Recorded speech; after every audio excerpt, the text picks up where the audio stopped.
મેં વિદ્વાનો પાસેથી લોક સાહિત્ય, સૌરાષ્ટ્રનું લોક સાહિત્ય એમ કહે છે કે દીકરો જન્મે બાપને યાચક બનાવે છે.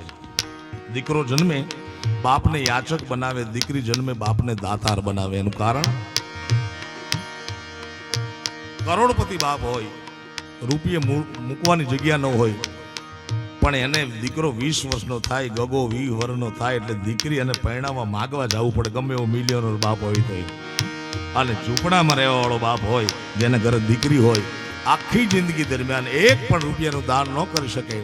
પણ હિન્દુ શાસ્ત્રમાં, સનાતન ધર્મમાં કન્યાદાનથી મોટું કોઈ દાન નથી. દીકરી જન્મે બાપને દાતાર બનાવે છે. ખુશી આજ દાર મેરે